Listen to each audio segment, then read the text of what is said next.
Hi, I'm Reverend Diane from Unity of Naples. Our word yesterday in service was faith. And faith is something that can be looked at as an external paradigm, something that's like your church is your faith, or your congregation is your faith, a set of external rules is what your faith body is. And actually, faith is an inner quality. In Hebrews 11:1, it says, "Now faith is the assurance of things hoped for, the conviction of things not seen."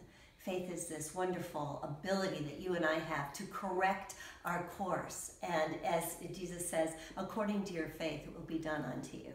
So we get to look at, how am I feeling about this? Am I feeling really secure? Because that's where your faith is headed. If you feel secure, if you're feeling insecure, that too is your faith. It's how we use that power. And you and I have all the tools that we need. And Jesus says, we know the way. You know the way. When a sailor leaves port in their ship with sails, they put the sails up so they can catch the wind. The wind is like those insecurities, the doubts, the fear that can blow so fiercely in our lives. With those sails up, what happens is the wind hits the sails and wraps around the ends, and it softens. And what actually looks like something against you is that which pulls you forward.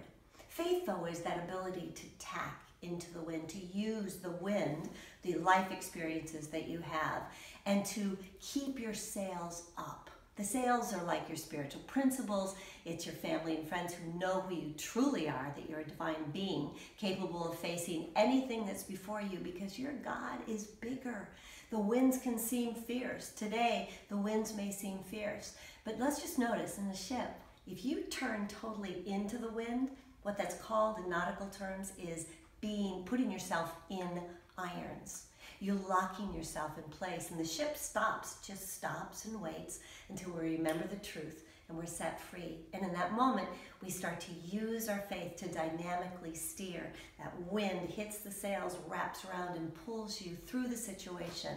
That's what God's always doing for you, because your God, beloved, your God is bigger than anything that could happen to you in this lifetime. And so know that with faith, you are freed. It is the assurance you can feel. It is the conviction of things not yet seen.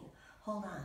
Stay your course. Keep moving. Follow the plan and go toward your goal. Keep your eye on the sparrow, and you get through this week in amazing ways. May you always engage your faith in positive ways to pull you forward with God's energy behind you. God bless you. Have a glorious week.